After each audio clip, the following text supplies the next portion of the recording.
Ia o te o folo whaataro whantu Samoa I lau mai moanga. Ele nei fo I vaenga o le afiafi I le toe whaaua wina ma le amatali o le tutua lau Bluwave TV. Mai se fo I o le porokalame. Vai aso te Tasi, Tautai e mare manuia, Tautai e mare malo whaiva o si o tātou watiro. Ele nei fo I aso lua se fulu o le masina o Februari. Lua afe lua se fulu ma le tolu le aso ngofua le nei. Ia ua tātou iei fo I le fasiu po le siunga foi ia po le tātou fasifo foi o le nei masina e faiva foi ma tiuteo fetalo loa ia isi o tātou aturu ua me se foi o ekalesia o maafutanga o whaala potopotonga o ainga foi whare whainga ruenga I so se tafa lava foi o le nei ke lope tātou te iai whapito o ngawhala o whaatalofa I o mapaanga mamaya le tātou au unanga ma le tātou por kalame o le Tautai e mai se foi o ilantou o loo e pa au si o mantou tunu o ia o te ronei ia e uia whapea o loo whengai mantou ma mawhatianga whaingata la so ia ngawhinga o kilu tuai o la ua savaria tu sifuma le tasi ilantou foi e ua whaamaonia ua mauro lantou soifua mai la loi Hawke's Bay whapea foi la ia nisi pitonu I le pito I lalo le North Island ona ole a fao Gabriel a ole lo faio le dua le o ave sea ma le to tele la vo tanto ma lo la le folau ma lo le fato do ava pe fo le e a fea oe I le malanga le maliu maleo ti lo ainga e me se fo yo fa no noanga tu langa fo yo ngase o mai fo yo le tino lo fia I tanto le nei taimi e ma to te fa ma fa fanantu ma fa me sentu por klame le nei vanga la fia fi ia I to telo nei tātou ainga e me se fo yo wo mai masani pe afa pea ia o lo ofitia o tou lau pongsa no le mala au le tua ai afa pea o le leia so se aso fia ia ante oe ia I lantou o aso whanau ma aso soifua ia o se wha mana tuino se aso fia o alava tu ai ngā vaenga o lo e fia ai po o tūlanga fo I o lo whasauni so fai ponga le nei fai ungo le nei vai aso ia po fasaungi fo isau solaanga le nei ole ala vale vaenga o e fasauni ia o folo fam fa talo vantu fai malie o faiva e me se fo o tulanga o le to amanta fo le nei vai aso mana tua ia ole o tanto tulanga te fai unga fo le nei masina e tanto fa fei loai le masina lona tolu le nei tusanga fi feli le va vole alo taimi ai fatalofa ma fa felo e doi lo to ia mo lo to ma malu Samoa ia no Samoa le andunu faingata ele nga fatoli ma sama to fa matalanga le mele ia fatulo wa yo to sa ma fainga le ve mai lava ile matao ne ole na ole to manua e malai tele malai ta funai ia le to witu fo I ma le tau tangata se ia pa ia fale moa e tu la lanta I fili ma poletu na tau I loi manu o malo ia atu loa ata lolo fo I pa ia ainga matama me se fo tama ma ainga o le fatu ainga tau sile na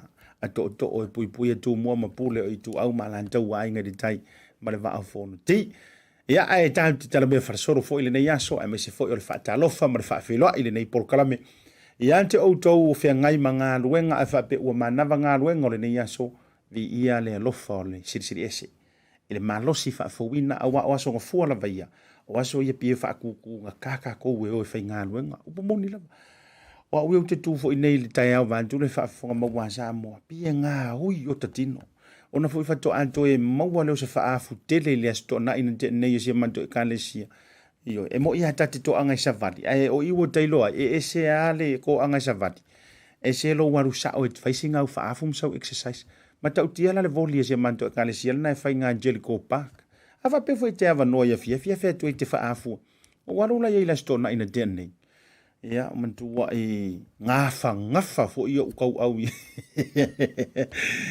ela na file dai au sauni sauninga pita te fa longo tu pe ye lomi vo pe ye lomi ko inga mo aso fo ia ta fa le tonu fo ia se maula ko inga ia o ngana tu sa pe ye unga au anga fo o ngai fa longo ngala nan fa longo ina o mai leso pe fo ile vai mai tanga tso e sari le la ale ia ono tulanga wa le to ia lo fai ta moe ka alo la ka pi ia pe oso fo e pose polo e wa tele au ta tu fa tu wa mama fortino ma fa pe mai o mantu tu ai lo se o le to anga lava exercise e fa fu le vai fo ma le oli i le tua o lo malo si le fa talo fala ya te o mala e wo mpa anga mai le se sangi fa manua o ngor proklame e tau le afia lo suafa ono le tūlanga fo e yeisia o whaatara noanga tā ualava. E tu i nāntu pe amai a tātou whasalalonga wha pisinisi. Ai o te fia e whaafetaia. Ia le tātou sponsors, le Tasi Market, a le ngata fo i lea. Ia o le tātou tasi kai whaila o te tala nai GI. A sia tu iai, ia mo sau whaataunga i tau mafa fo i. E le ngata o le malutai au. Ia o tau mawhitanga fo i o le uli ma le fiafi. Te maua ina i le whaaso ma le Tasi Farrington Street i Glen Innes. Whaatalofa fo i whaftai atu le tātou Pacific 40 ma le talofa voucher. Ia i sau whaataunga mo Samoa wana i ngalo asia siana i le tātou o nanga lea i lunga o le tātou website. Ngata fo i leo le PacificEzy Money Transfer mo le lafo ino se leni i Samoa le ngata o polo o le motele se la fai o le unanga whaatutua ina doe vavi malupu i puia. Whaaftai fo i le tātou Maota Samoa Service Stations i Vaitele mo le utuino sao o iau tavale fo o le malo telo le antunu me se fo le servicinga o lo tousa fa afte tele mo lango lang sul tanto por clamber kan tele le Lucila real estate and property brokers e Samoa fa afte tele e tanto sa Maria ngale ona o lo fai ona fa wa we tanto por clamber le aso ni se o tanto falinga tanto notices le fitu na antulungo le tanto por clamber le ni vainga o le afiafi mua o le whawhiwhianga, tama matini tuai o le kolisi o le fifi. Le tātou social lea a le New Zealand iko. Le whataunu i nei le aso tōna i nei o le vāso le nei. A whapele i neu fufuanga fo i o whatatia. A whiantu matala au antu i nei le portaiso. E ua esi le fiale me ili no whanga lea mo i lantou e fia i e vangama. Whaalusi i mai ngā luenga o le vaiaso. Ia o le social lea a le NZ iko tasi iwa pia le tausanga o le tasi iwa.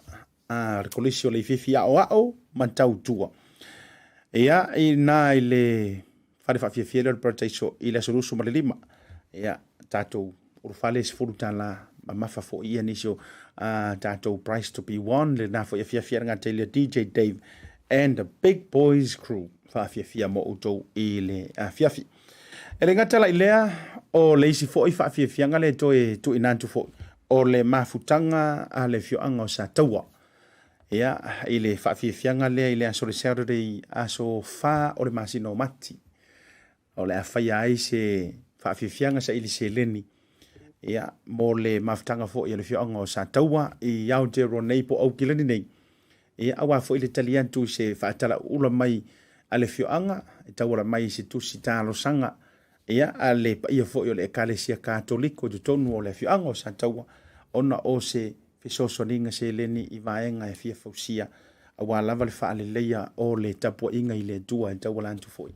Inisio vaenga mo le mo sauninga i le ekalesia katoliko i tātou sa taua.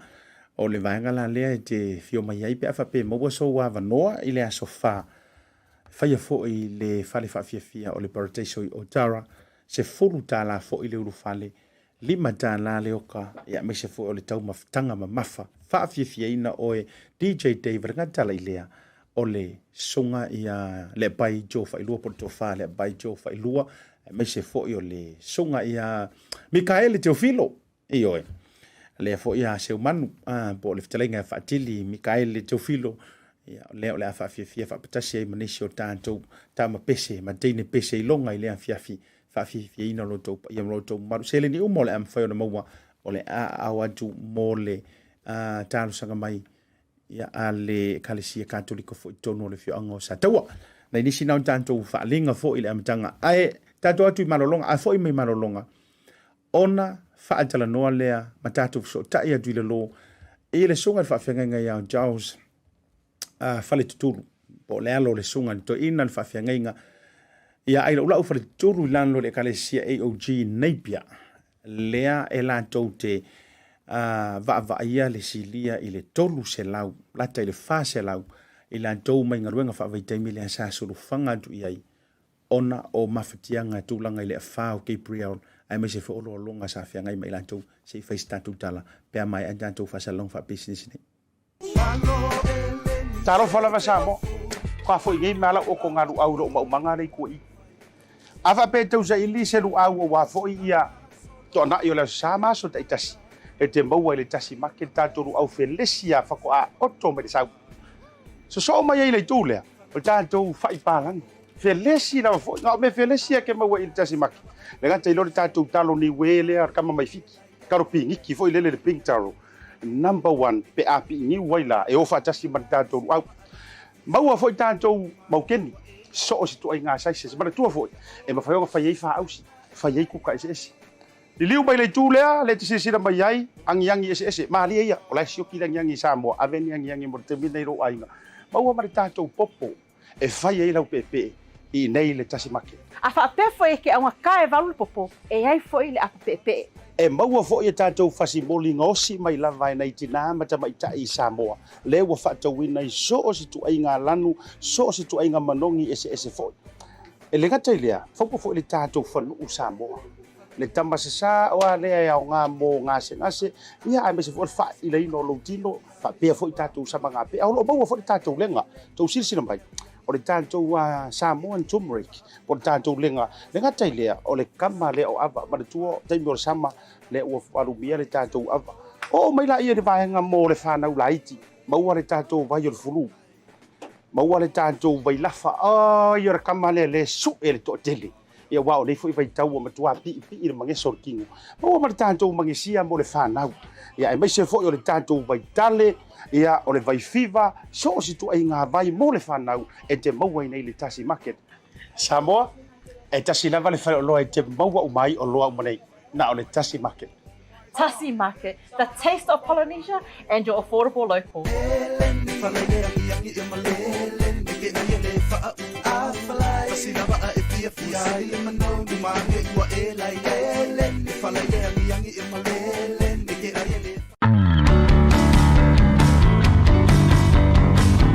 Talofa lava Samoa, o au nanga whaare sui Fuimaono nei e te maua i le au nanga a le Pacifica Family Health Group.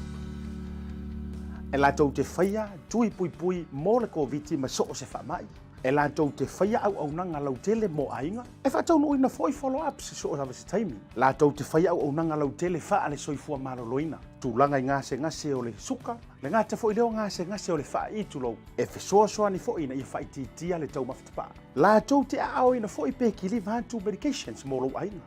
Lātou te whaia fo i social service referrals, food banks. Le ngāte i lole au nanga le MSD wha Better Wins. Lima Waimahia Avenue i Manrewa, Weymouth, ia po le Tasi Toruono, Queens Road i Paimiua. A whapele me whaiona e whio mai, e me whaiona mato wantu lo Maota, pe te wala aule numero le nei o le overu se lau, Joru lua o Joru. Le Pacifica Family Health Group, number 1.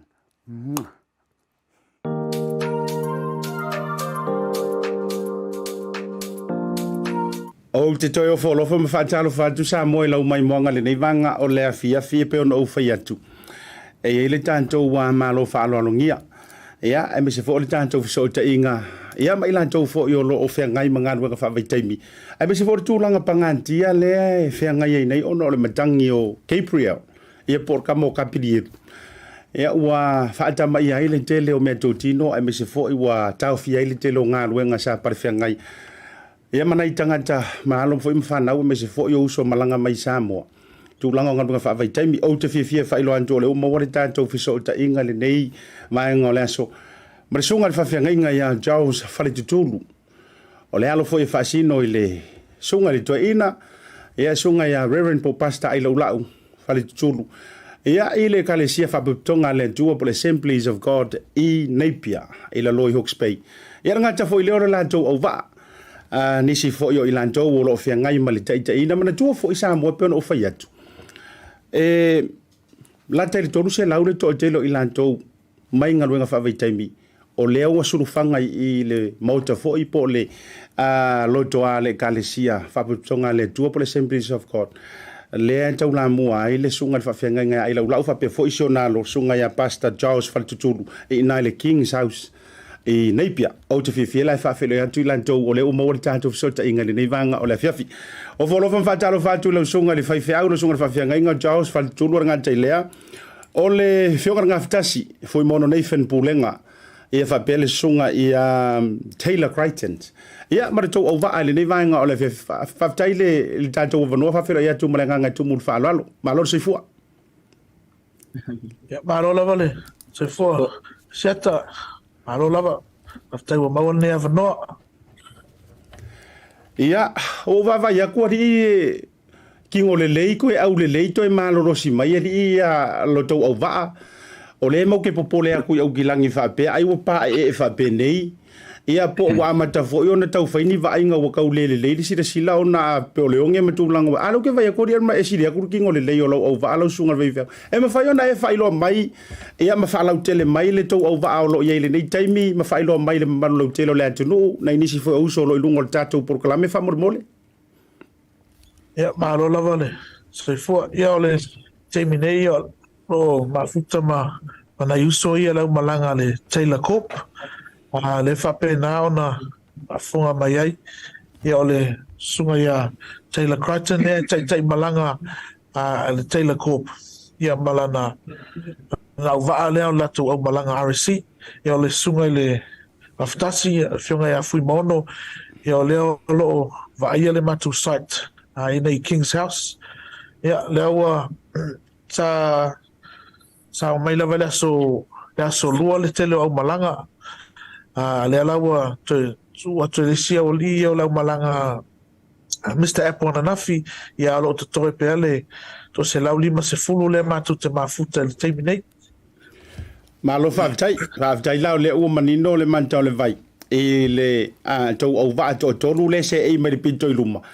Ia se taimi fo i mawani na ia vanoa e tau mai ai le au so lai tua po fele fio anga o mai ai. Pe faifonia lantou taito lua e taito fieni o lantou whanau o whaatari mai Samoa. Ma tūlanga whapena, ai sei tātou atu moina iau whawhesiri. Lau sungai le whawhenga ngā jau, sem whauna e whasoa mai mai le taimi na to ai tau nuu atu ai, ia le au so fo i nā, ma mauare fiso ta inga ma utou. Ai mai se fo o le taimi o le lolonga ma tūlanga whapena, na whawhea o na auto wa atu ma to ai tau nuu atu ina, ai mai se fo i o fiso so ninga uotou au iai mo ilantou. Ia, aftai lava. Ia sa lilo lava i manatu o le whaatu la ise site i le King's House. I le po le aso ngafua, malama le aso lua. Ia sa whapenana o mai le whale o le Gabriel. Ia o te alwhai mai o te ala mai le aso lua. Ia ua maua tala o lo iaina iuso o lo whalenga ina me o lo lato au mau ai. Ia na ele o se manatu. Ia o le a whatu la il tatu site i nei King's House. Ia me whionga ia Fuimaono. Ia na amata na o le au fiti e to tolu se fulu. Ia le a whiawhina ia pe amal whase lau. Ia la tau sa evacuate mai. Whaupopo e ma le community. Ia sa whapena o na tali atu. Ia mai lava i la solua. Ia o mai teimine. Ia lo iai lava ia ele o tule pawa i me olo au mau na yuso ia o nisi foi fale o fale anga ina ia wale mafai ona toi foi atu ia na yuso ia ia la IC company wa mata ona fatula ia ona toi fatulanga IC fale ia nga ia tuaila to au fainga ruenga ia la ua malanga tuail Mr. Apple ia fa pena fo ia TNT ma le Taylor Corp o lo tau fai ina ia ta pena vave ia ni fale toi foi toi na uso ia. Alo va tailo sunga ri fai au. Se taimi o toi foi mai lo sunga, se o fa fsilia tu lava le sunga ia Taylor Crichton. Ai ma fai ona e toi fa ma oti mai le tu langa o lo sunga ma lo to finga ai me se foi o le au fainga ruenga o e va ia ma tu langa fa pena. Na ona fa manino mai ya ona e ila fa fsili fi so tu ai tu an tu le mainga le ai fa na e toi fa lo tele mai lo vala ulia e me se fo le va ingolo o finga nga fa mon mole ya malo se fuera o flonga seta ya fa talo fa tu foi le malo se tatu tu no fa pena foi ona tatu fa tasi lunga po kalami ni fiafi yo lo ngo Taylor Crichton ya mai le la fanga o fasto vai tele ya ma ta vai ma vai lo palaudi ya ole te sanga ngon dua le o ma fai ona to va mai fo ima taita ia fo ile au finga renga le Taylor Corp i New Zealand nei o foi nei ava no fa au fai ona pa au mai ai ia ma so ni foi ni so I tonu I tūlanga I taungalwenga I Hawke's Bay nei pia. Ia o le mātou maftanga I tonu o le Mako Camp ia o tōrus futasi le au whainga o le au Samoa. Ia ma le sifuluono o le au tuwalu whapena ona mātou I tonu I Springfield. Ia o le taratu le ma le angang whaloalo lau whiong. Whaftai tele lava, langa upole tunu le leona mo tole pāua si la fia. Le ala ua malama I rungaru whafonga maua Samoa. Ia le sunga teila malona tūlanga. Ola ofisiri teila. Na maua o koungi whautuanga I te tauono tō mei ese mangofoanga ia. Onga ole wa matauna rua tūle matangi. Ma ono foanga le tō te nono foai. E la lata I vai tafe ma manga vai. Na ono whautua ina o tō pe ngā vakusela paka I ngā employers. E te tauona tō whata pena e se pē tō tele I mauti no tele e ongo a wha inga wha pēr no fua ngaulo tō no fua. Ia, whaftai mo le whafsili siata. O te masalo le wala lea ia o e le I mawhai o na whautua ina I mātou e nisui o le kampania me se foi le ofisa. Ia, sa moe lava manu ai sa mala e tia e le I. Whaiona e whae au lia I fole e tai au la solua e o whate ia foi le meo inga ese o tūrai mai ia ia na mawhau whaulo stem wave I beki weita I role au uso stem wave ia e le whaiona longo ina I mātou I le po la songafua ia me se foi la songafua atoa lau whiong. Malo whawhetai, lela o manino, lela lena le no nau ai maua se awanoa anau te talo tōre sunga whiwhi au pea maua e ma se awanoa se si o le au I la tō o mai ngarunga whawhaitaimi. Ai whawhetai o le ua maua le au ngā au te lau sunga. Le lau whawhonga sa mono no winga tau te le I maua le te lau lapta inga wa alfisili le ngā mako ngofo mātou. Pe ai sea. Wa po I ai whaamanu I o whanga le o soa kua o le lolo vaia ma timunga ma me se fole matangia. Ia masati ai o tau o le a kongu le kaimi o le aso po o le afiafi po le po. Le o ko ke I ai o le mea mongi me le wan watu ele o se whaatala ula le tawhia le vai matulanga whapena. E whaina e tau wadi mai le tū le a taila whamone mole. Ia, o le whafsili lau whionga I le tai au o le aso lua. O le se meo le itula lima le waweao. Ia, e inisio na iuso foi na sai ai mo mua lava sila fia le o le lima va veao sa fa pena iona o se fa ia mātou e le lolonga lea o fio. Okay.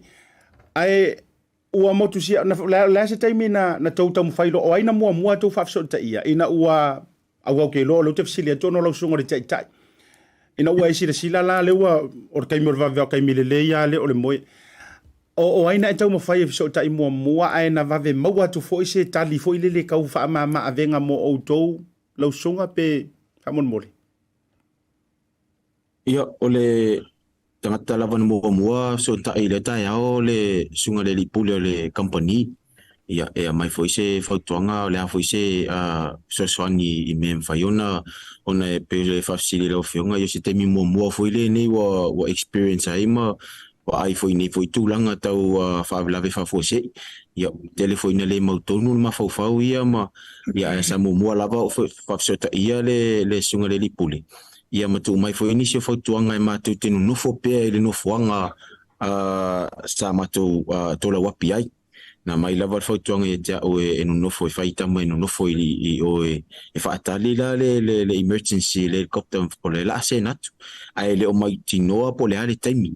Ia wa ia tu lava le uso ia o mai le vai ia ma tonu lon ma fau ia fai se tūlanga wa le safety o le uso ia mo fa fsi foi la fionga ia te mi tonu lava le o tau tūlanga fa le tonu le fsota inga e ala ilinga fsota inga I tonu nisila ia na manatu e popole lava ni te o mo tu sia le fsota inga ia ai le tau nu tu lava se la vea I mo mato ia sa fa pena iona tau sa vali la uso ni sono fonga tau maulunga. Ia o nā lea sa malu ai lea uso nei lau whiong. Mahalo whawtai. Ole tāla o se fia. Whamata mai te teimira o le whaweao. Le ala ua ta ua tue. Ko ke stand by pay o. se i whātau nu unga luenga Manzania i o ila tō sosoni momo. O kao se fianga o koe sosoni momo mo o tō na ia evacuate mai loa ma matona o mai o tō ni no foanga sefe ma tutu. Salo le taimile fai ma tanoanga ma le sunga le lipule o le tia le titi o le itu lai fitu. Tia le titi o le itu lai fitu sa mfai no ta ia. Ai e taunu watu le sosoni mua e ala le helicopter le emergency ua savale le itu lai sutasi la uli. Ole taimile ana pikina ile ia le au so mua lava mai le no fuanga le sa lo vai ala o fio. Ma no fa tai se pe no fa just me to fo me sunga fa fia ngai me se fo yo le fio ngai ya Fuimaono ona i va ngai yo te lo fia mo mia ele malu te me so fo to ainga ni so ilanto ina ua tau no ua tule so ani mo mua ma amantona o mai ia auto uma na e mautinoa ua se fe uma la va ngai me so ni so lo ia ile mo mia ngai le na taimi lo sunga teila ia fa ole tūlanga lava na pe ona ia tūlanga whataita ila o fionga ia e mana o mia lava le tū ia me se foi te siaki umo tūlanga whapea po ato le auso whaitau le numero ele ngata ilo te saunga le mu ia o te mea tō tino en whaiuna se whina mai ia a olo titilo i se numero ia ato lava mamau tinoa o ato le auso i tonu ia o ulea sa muli lava na ave mai ele helicopter ia mau tinoa o atoa le ia fata se malango nisi foi o uso taita ia mese na tino matua se matua foi vai ia na fa mutinoa lo o umama ato numero ia o sa we lo malang muli ale emergency lo fio ma lo fa tai o le si vai ngola ofisilia o tai ai le tulanga lea lo sunga teila o le ani tulanga o mea o ngā ma me to tino wa whaaleanga ina mo o tau lewa ia mana yuso a me solau vaenga o ia inisi wa leilo loa wa leanga kua i makusi folau me tō tino vaenga whapena o le ase whatu se tusa ia lausunga ini vaenga wa leilo loa ia mole talia te lo whafsili lau fionga mana tua fo i aluenga whawaitai mi whapenei onsa e te tonu lo le valile ia e taunu le valile ia e tau lima ina le ofisa ia matou tusi folau so tūlanga le tau tusi folau manisi o whamamonga le auso ia olo i limo le ofisa teminei olo o malpupuia masalo olo o malpupuia pea tūlanga nei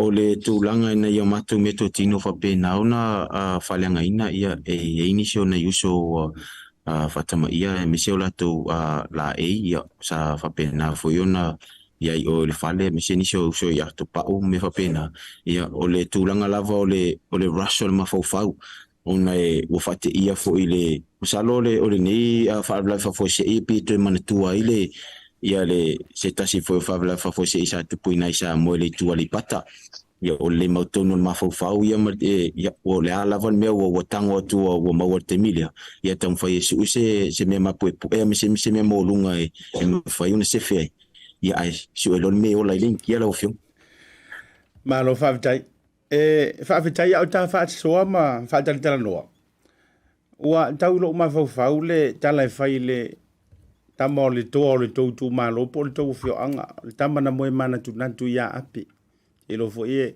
fa tai lo fa to fa la ingo o tai te lo fo ele isona to fia o le company e fai ma tai wa ke lo anga tu wa ile talana na mai le tai auto te no fo pe am fa karikari ia e au na nai ule lo mata malingi mal fa no ma tu langa fa pena ia ai fa tai te le ino fo ai ma ina fai le fai unga tau na fai ongo vai ku ele ilo mai le sika ka le ngai vidi ele ilo mai le tu langa le vai mal lo to ma ta fe vai ai ma lo fo lau sunga le fa fe ngai ia na fa fe ona ma wale to so ta inga le mana ia lo fo i ma fa na tu lo fo ile uso wale na eta o penga mo tu ia na ilanto fo ia o le tu no fiti na fa fe ona ma watu so ta inga le ia te auto ina ia ma fai ona ta patu le te tala to so swani mole uso mai Samoa fa mon mole after suma ia o le community ya Pacifica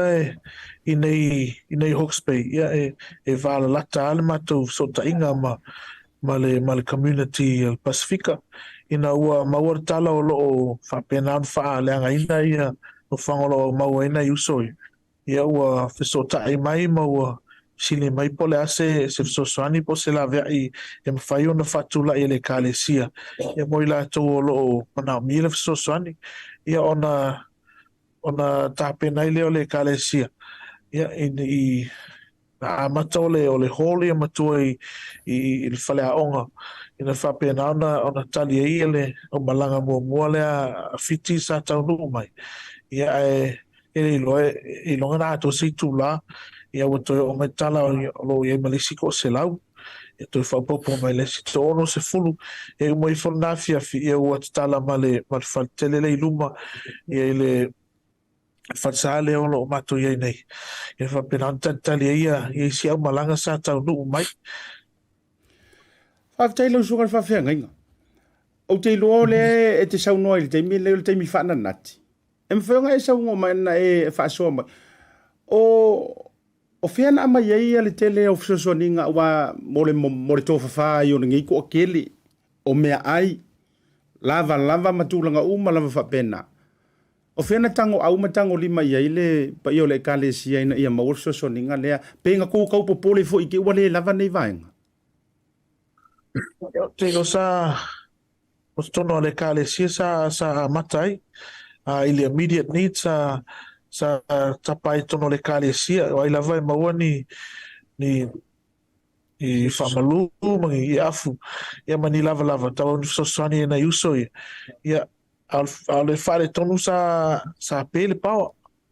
E sa pe mai ai le aso il pole aso ngafua. Ia o lea lava e pe isi tu o neipia. Ia pe ai foi ma telefoni. Ia wale mawhai ona whasotai. Ia towers a isi company wale ola ia whasotai. Ia ia o lau vaenga ala sa mua mai nei le kālesia whapena ona tapai ia ua whakulanga i leo isi au malanga a mata ona mai i community ia o mai foi ma le malo i le civil defense ia te le lava whasosoani ia o mai terminate ia ua solo lei lava mea uma ia le matu maftanga ia mana iuso ia o le RSC. Aftailo sunga whawhia ngainga. Ese mai le pe o le paua ma le interneti ma tūlanga whapena au te lo foi le ua manino ai le to te lo ainga mai Samoa wo foi mai pele ia ilantou o lo whengaruenga whawai taimi. O anisi whawhi tau li o lo mori mawina lau sunga le whawhia ngainga whawhi fwere sunga le whionga nga whitasi ma le tatou community. O ani whawhi tau li o tau mata i tuina o lo o whiangai ma le au uso ai mai se mai lava le taimi na suru whai atu ai se ia o mai le nei taimi.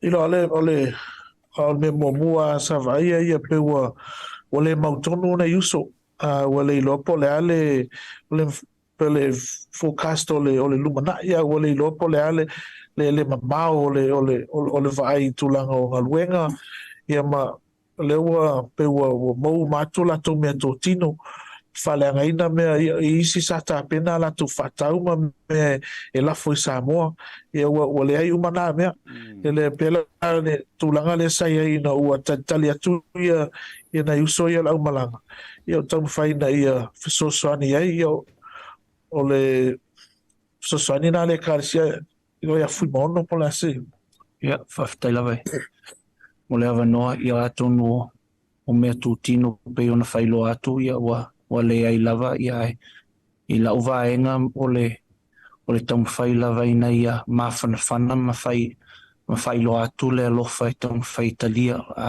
ina umatu maole le tala i mea foi na tupu le uso ia taumawhai lava e ui lava e le i mit mo mua pe matu whafsanga ia ina umatu o mai ia paulava ia o le loi mata malingi marfusia i latou ma ia whailo atu i le uso ia o mātou lava le ainga e tasi ina ia tau mawhai ona mawhanawhana lato anganga ona o mātou i loa ia o le mawhauwhau malangona ia wa whaasolo ato wa le mautonu i se mei tasi. Alo whaftai lo whionga ngā whatasi. Mana ia tele le lo fina ngalo wa te lo nei mea uma ma le laualunga a le ia le lo fai fusi ai mea uma e me se fo le lo fai ma fai ona so tanga ai wala ngai moni au lo so noanga o le si tele o na fato anto feilo ele masani winga ma tulanga o le amio e au de lo le lo fala vo fusi e miso taimi o le mo mianga o le ala le tulanga wa yele nei taimi lo sunga le fa ngainga wa le leini so soninga wa vatu ai fa fo le tulanga employers ia ai me se fo yo le malo wa tau yai se swinga malie pe wa teleni vaenga so soni atu ai mo le uso le nei taimi ia mai lava la solua e o mai le i le taimi nei ia tele lava ia vaenga ese wa au mai le so soni ia ngata i matanga luenga al malo ia fa pena ia company o lo employers o lo fa pena ona fainga luenga ina uso ia tele lava so soni ia me tau lava ia me tau me ai ke le ngata ile i o lako packages for ia tono le walu vai aso le o fainga luenga nai tamai ia o le lava o lo tam fai ala to employers if so ani ai ina ia sanga le mu me pena for the civil defense te le so ani civil defense sa o mai ele transformer ia mo fai ona ki ele mo lima ma fanga ia telefonia na uso ia te lava ese so sani a so sani maro si lava o le community o te le la to o mai te lo ainga ile community ile ngata I Pacifica ai la to I Napier ia o fai no mai me ai if so sani ina uso ia lava o I afu mo fa malu ia if so sani ia saunga le bu el nei temi Whaavitai lava. O te lola fsiri lea fsiri atu sunga ia teila. E a me se fo o le tau vaenga po o le tau kurupu fo ima ila tau lo ngā ruru e whaavitaimi. O le ala le tūlanga o lo iei o tau taimi nei ua tau ata mai le tūlanga I toi whaawa weni ngā ruenga ma se kaimi ai o maua fo iso kou kupe o te tongi o tau ma tūlanga whapena. Ele nei taimi a o whea ngai ei ma whitianga o no le awha.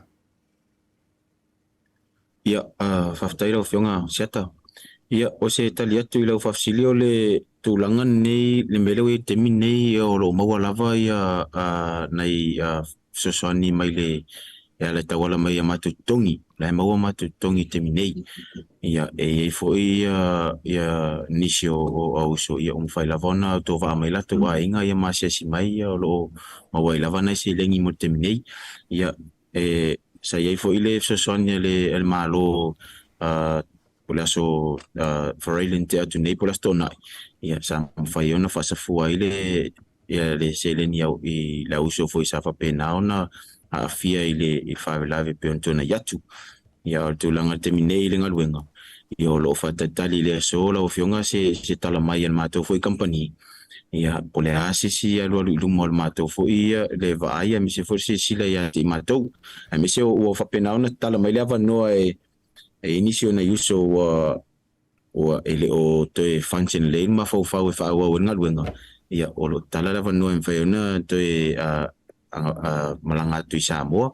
Ia o lo iei foi langa va mwhai ona toe whauma ngaluenga nisio uso pa whapeo whaua ule lua masino toe on mātou visa I nisila nei lau fiong. Malo whaavitai, o le lau Italia I Malaysia ofisili ni tau whai adupo o le ale umi le tilo ai fo ile le I tau visa. Le to ai whaavitai o lewa talina le vaenga lea. Ia, au te leiloa I o lau te whiawhisiri atu e mesero nai au uso nai tua. E mwhai ona e tango teila pe whape whai ngofia fo ile le molungo le tātou whaatala noanga. Ia, whai loa mai o lantou suafa warko akere o lantou ainga. Lea I runga o le porokalame le nei a fiafi.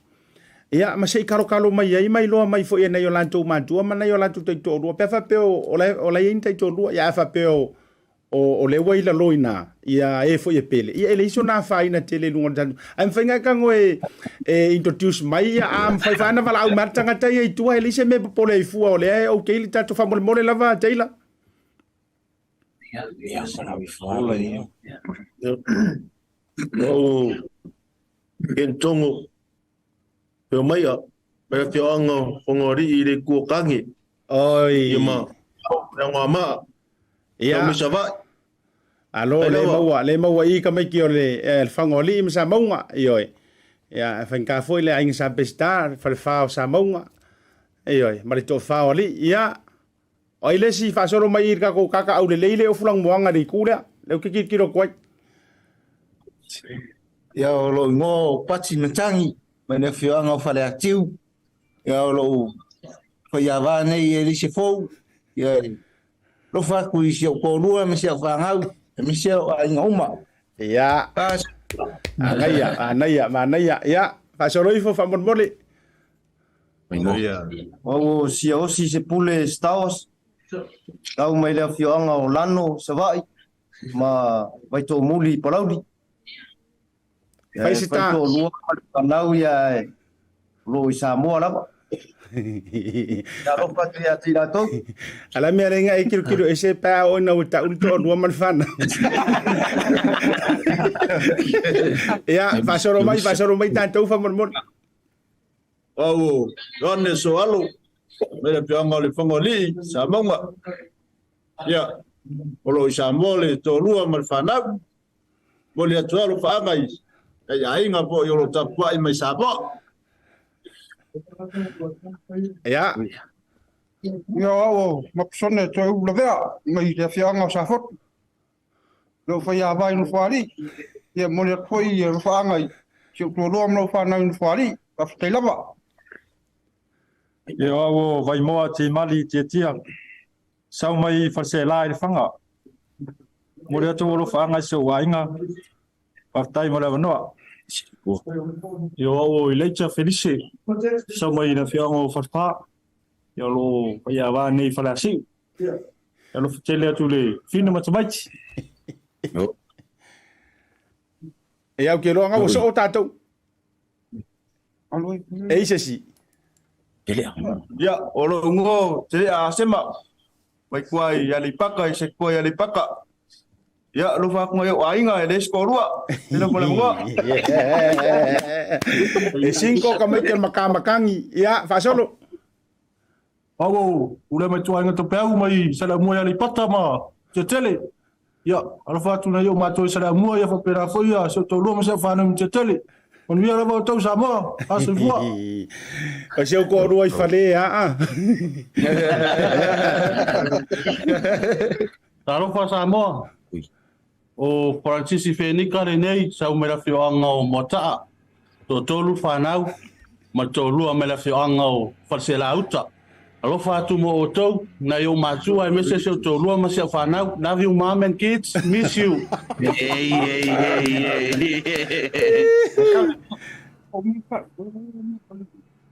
Ia, te rona ua so o tātou a. Ke ua misi ses. Ia, ma lo whawhetai. E longo o fie fo iale au makamakangi le o mai runga e lengi kai kōrua e runga o le tātou porkalami. Ia, a lea whaina o le mea sili mata ua whawhetai leanga le leo le antua. O lea ua vavai atu. Ia, marisila mi o le mamaru lau tere o le atu. O misi fo tau ainga. Ia, o le nae hau ina sulu o le masina lo tau soifua. O le fesili o te fesili atu ai. E le tau vase e toru e me se foi o tau o lo lunga o le tātou live. O le awa noa le nei. E o te tui nantu. Ea i lau sunga le whawhea ngainga mua o na whaasolo le sunga ia teila. Ma ua foi le awa noa e wala au mai lava le tangata. O le a se mea o mo o mia i le ngai kaimi. O le fisiri tu sao ane na. O le porkalame le nei. O le toa tele o ilantou o e o Samaria nga le nei. Toa tele fo ilantou o lo mafuta mai Napier, ma Hastings.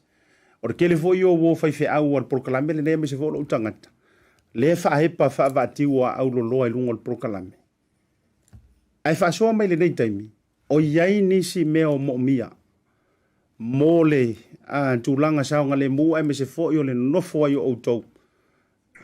I nei taimi o le whainga tā fo i o whea ngai ai ma le whaa ma tūlanga i le toi tau tā pena i ngā ruenga ma tūlanga wha pena. O ani mea o mo mia i le nei taimi e whaatala ulai le maro le antunu e me sori tātou community lau sunga wha whea ngai.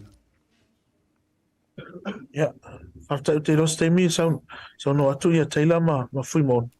Ia ore teimi nei le fisosoani leo a whaatu lai atu i nei King's House Napier. Te loa ua solo lei ia tele o mea tau lava ma mea tau mea ai. ia te loe sau se taimi o na tuua le na iuso ia le maftanga e pe o le taimi na tonu tele lava le sosoani mana mi e tua pe ao na iuso ia la to accommodation ma me o lo au mau ai o te loe ia me to tino ana iuso ia o tele na leiloa o fale angaina i le fale o Gabriel e te lo me whapena e o lava ma o te lo e tele lava ia loli ma container o mai ia mea tau lava ma mea tau mea ai ia o isi foi wa mata ona to whate atu isi sites ia ona o tele a ia te mine ia te loa ona i mea na iuso ia mena mia peo latu mea to tino ia na tu avi Samoa latu sosoani ia mo latu ainga ia peo mea whainga luenga ma latu mea na te loa ranga ili lo lipo le ale umi e au mau ai nei na iuso ia ona toi malanga lea ia o mea tau atine o latu ainga i Samoa ia o lau lea so atu alo whaftailo sunga i whawhianga inga Taylor Ia, whaftai mo le avanoa. O le masalo o le tūlanga lea pe ona saunoa i fo ia le so ia Charles o le tūlanga lava ia tau le i mea whai i mea le auso o mawhai ona whaleanga ina i o i le lolonga. Pe ona ia lava ia manisi fo mea whainga luenga sa whapena ona na i whafo whale ia o whaleanga ina. Ia manatu ia o tūlanga tau mea ai ia ma lava pe ona saunoa Charles ia ua ma ele tūlanga o whapena ona ia ele lango a le community fo i lalo nei ia me se nisi o pisinisi ia ma company fo whapena ona lang sua tu mai loto tau aue lango au su nei ia ave ia ni temi taloto ina ia ainga umalava ia o le uto sisila mai ia le wo pangatia o umalava to text mai ai se me na mia ia text atu ia le vai atu na le sina ai le to yes to tali mai ia o mai ia sita ita le wo ta fale tonu lalo nei no fionga masalo mane foi le pokala mele ta wala to ele ni fe au ina ia ainga uma me se foi wo mai masan ia le wo ula ve lalo nei la wo fionga ia e mai lo ia sita ita fa mon mole Malo whaftai. Te urunga mai e lau fionga Fuimaono ia le vaenga foi o moomia po le alse tūlanga i te whaupopo ai ona. Au mare o le tātou proklame whamunmore. A tonu se amana o ngā le uso teitasi. A tonu o le ngaruenga le o le whesota inga pēa ma le uso taluai ona e uia le ia tō sewa ia so taluna mātu mafuta o mawhana le mawhtanga. Ua tu mai foi la tau whatu tuanga whaiona tala noa mai one on one e tusa ma le mawhatianga.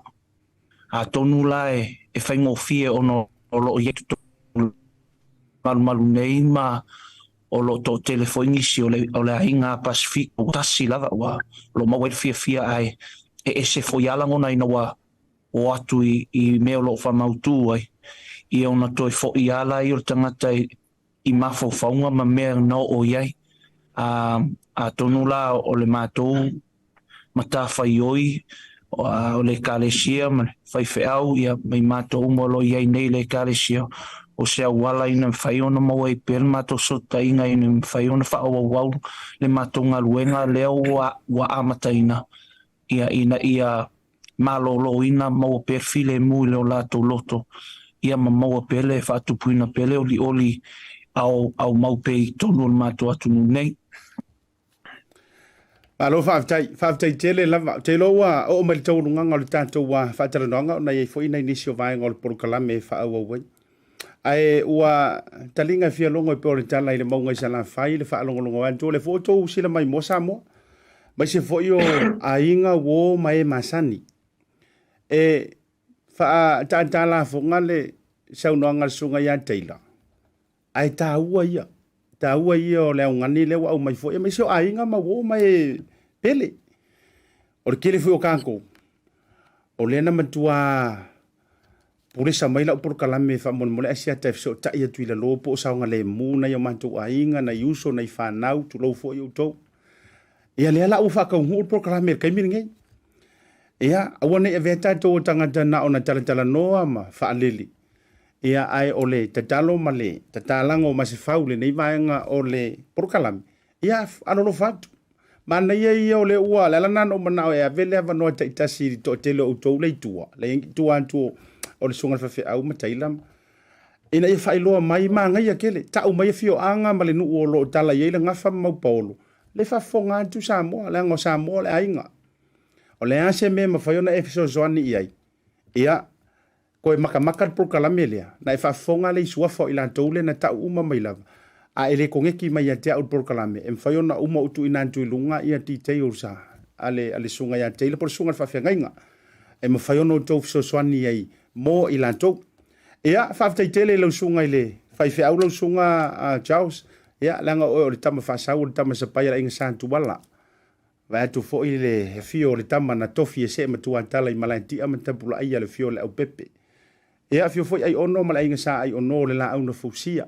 ai le fio le tapa au fasina to le forma le tauso e fio le mopu na fanua ala la tai le matua ya tau o ve amre mamalu le fal fitu tu luna o le tama na moi mana tunatu aftai foi le fio mai le fio nga fitasi tama tausia salani mo le fisula ai atu ani putu vao ainga ia le ainga sa fenonu i vao malo lava fa aftai le nei aso ia mi se for sunga ya taila ia wa le mau fo o le fale fasto ia o fo tamaru o me asa wale fio fasina msali no mai ava le va sa fale tau ba o pu palolin pot la ngala fala fatuna o le lua le nanta o palolin sa tu te ta o le lua va silienga ai fa aftai le nei aso malo fo lo to fa umale mari tanto fa tala no ngalu ke fai ka wa ko la fai ngo auto le lunga al program ele afie fu la wodi ngai ka fa tu na auto wala te vai tu le camera te mine nei tasi lua toru fa lima o ngo fiku valu iva sfultas ele singa ko so se furtas le la fai me alo fa tu la program melang te lima vai ela ave ia top up le la fa tangi ya la PPT le junior tala ilene la ngai fa le ma program le pulo digital Teila o te mana o ia il sunga le fefe au. E sen mai ia numero tau tai to lua leisa ainga. Sei top up atu. E le titi sao li Samoa. E ma wai foi lo sto so tai ngala ngai le mfai no top up inga tunga o to o le to te ai le lele ave nei to ainga i Samoa. O nga vili me halo tangata ia yanti oi. O ai al no mela tano volunteer mai. Le le afai me alo fantu le tau tai ia e ma le Blue TV. Mo top up lima sultala. Mo o to le lungole. Tanto por clame le taimi a ui marsunga fai fa tau lunga ile al vanga le fiafi ia te wa isi se faisa la la foto lo sunga fa fenga inga ai fa te tele mo to no le vanga le fiafi maranga fa lo pa ftai la vai sunga siata male to pitola au ia male nei por kalame fa ftai wa mawala va no ese de ta o stories ma tala angole nei e fa pe ona ia uso ia fa ftai wa mawala va no em fa ona tu fa e ia me fa pena ona malam la mai foi la tunu e me sa tupu e nei pia male fa le o ke bro fa ftai la va lo sunga le on mato taro la ina ia o mato maftanga yo to foi nei uso ia sa nga le mume ia ta wa lava le talo tatu atunu e talo mai mo nei uso ia ma ia lava te mero toe ia mawal file mu yo la to loto ia inga luenga lo fianga mai na to ia tu at peleva no ai mato team le fa tu mat ia wa fa malo foi vetalai la fionga seta ia me se foi le so le mato no foi o fa pena on se e ia tu ia me se le malu malo le au fenga luenga foi ni yaso in tu la le fiafi ia e ave ia le ni lao e mole to ele nga fa tai te le lava mai ta ele o mato loto ia e fa le o to ia so mato nga fa tai te le lava e ta wala tu pokala ia ele nga te ile sunga fa fenga ingol fa tua ia me se foi le no fa alo me se lo le calcium tu lang fa au ia ele tali alo ia foi tali se pa ia foi o mato foi tau no mai ia me se foi laso tau mai laso mo na matu tau no mai se ia o me laso ia o tulanga masolonga le me uma lava le ai se vai pano ile o ile a falo alo foi ia me se le tulanga molunga se ile kalesia tali falo le kalesia nei ia maua lunga ia matulanguna ia manatu lava le mafai ona tuua le nganga o le whaftai tātou lava Samoa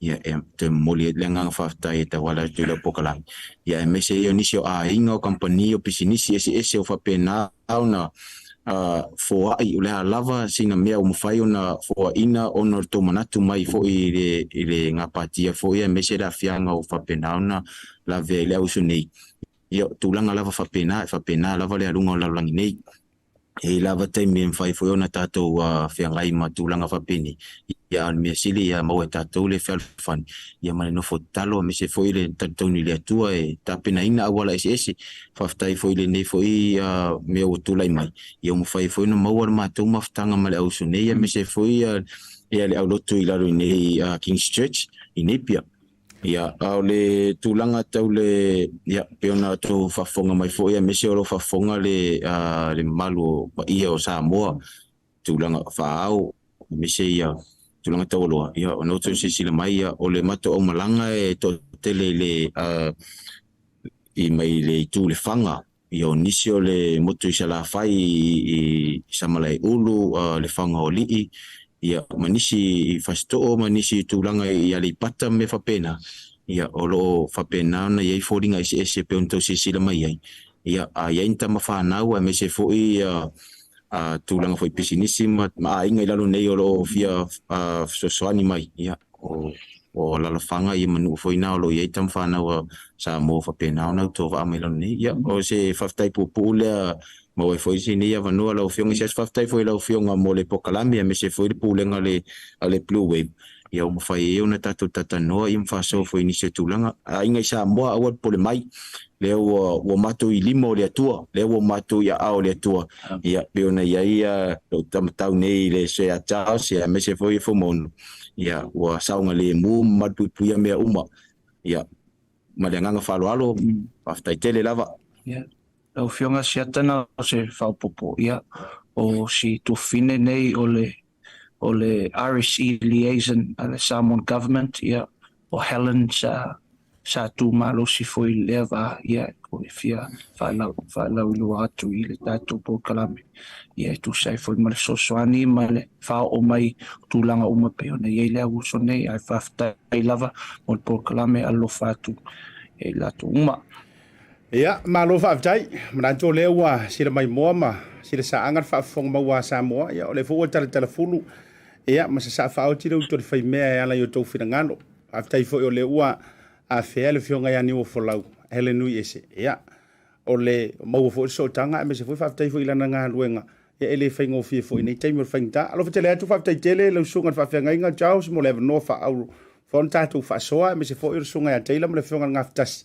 ia me so le auso ia ngo fo le leila ia le ia le la tau mo fai aveni nei top apie na yo to ainga ia me se fo im mo wife so ta inga ia tau ti tala no ai le nei taimi ia o toi tau ta pena i le toi fo inga ruenga pole ala vale fa to fala inga ai ai mo le nei taimi alo fa tele antu fa mo ia le tua so i fo me mo ne aso ia pasha ia pasha ia o le tanto programa le nai le nei fia fio le aso nga fua aso ro sfulu le nei masina fo ia po le atau si unga fo le nei masina ia o le na ua o to fa fonga Samoa o lai saunga le mukama e foi na fa ilo antu inisi o tātou tustusinga i lunga upenga te whailangi le tātou page le Blue TV po le Bluwave o lai wa malu puipuia le numera anto lava o se reporti fo ile na mai le minister o le immigration solo o ngafa matulanga tau RSE tonu o Aotearoa nei ai mese fo i o le fionga ne o folau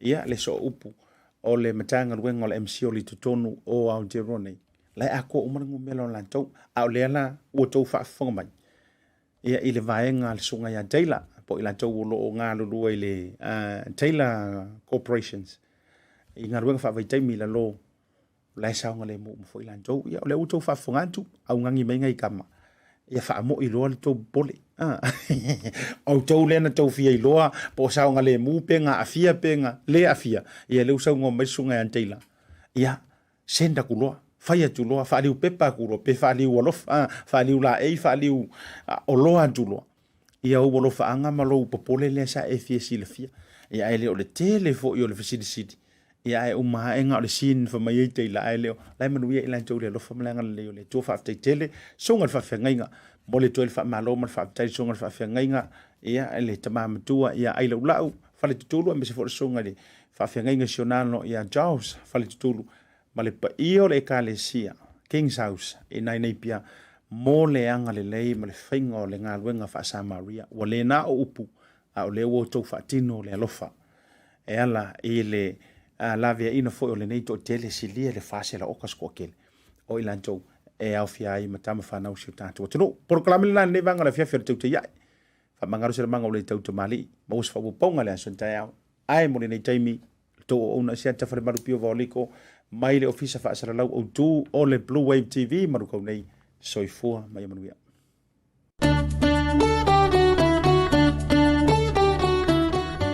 Malo lava. Ua whaapaingoa nei le PacificEzy o na lafo se leni a inga mawo i Samoa. Ua iai le latou au nanga fau e tā ua o le PacificEzy app. O le au ngā o le nei app, ia e mawhai iai o na e lafo ina lau se leni, mai so o se nofuanga i so o se taimu.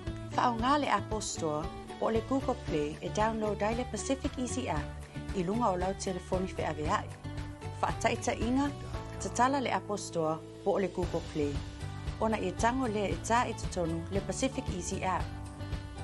A tau loa sila i le icon po le whailunga o le PacificEzy. Ona e tango loa le e kiliki, ona a matai loa lea ona download le app. E iai wha maunga e mo o mia, taipei o lau tusi folau, po o lau lai sene ave ta avale. Mani isi wha matalanga tā ua e tatau ona wha atumu, le a maea ona e download ina le app. Ia o le nā ua iai tā ua, la foloa lau se le ni i Samoa. Moni isi wha matalanga wha so tai le numera o valu se lau o tasi ono pea si fo le lato upenga ta whailangi i le www.pacificezy.com.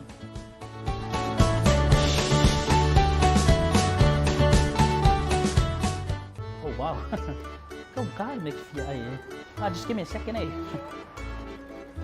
Hello? Auntie! Oh, Mayuko!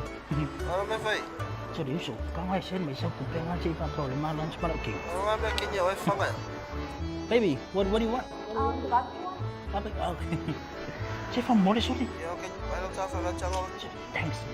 Love you to the family. Okay. Hello, Vaku. Yeah, Auntie. Barbecue? We have the barbecue, please.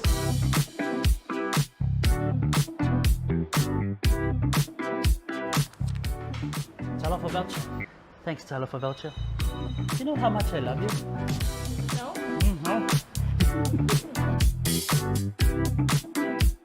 Talofa! Welcome to Maota Samoa Service Station.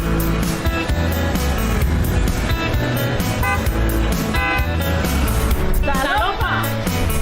Talofa! Talofa! Talofa! Talofa! Talofa! Talofa!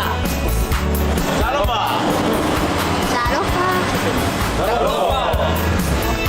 Talofa! Ua iai foi au na ngai lunga Pacific 40 ma le maua app. Mo nai tatou ainga o lo alala ia tulu mau.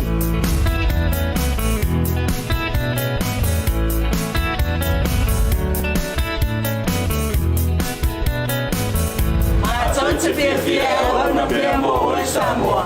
By the time left your mind, we will see you again. God bless.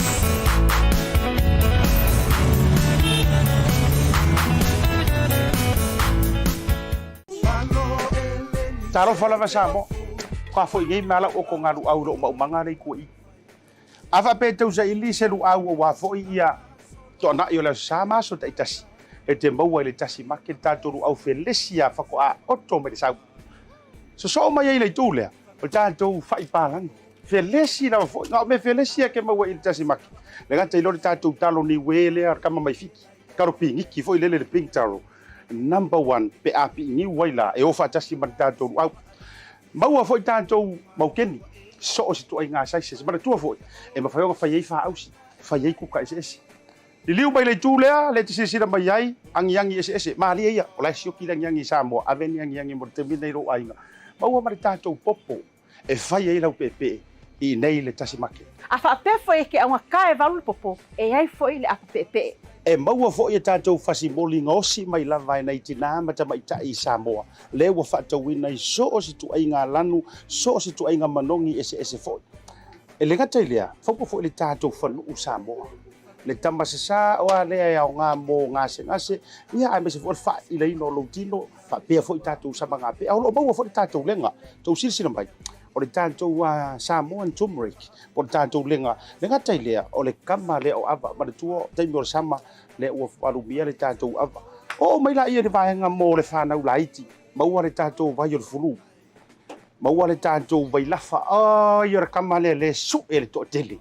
Ia wao le fo I vai tau o matua pi le mangeso le kingo. Maua ma le tātou mangesia mō le whanau. Ia e mai se fo o le tātou vai tale, ia o le vai fiva, so o si tu ai ngā vai mō le whanau e te maua I nei le Tasi Market. Samoa, e tasi lava le whare o loa e te maua umai o loa umanei, na o le Tasi Market. Tasi Market, the taste of Polynesia and your affordable local.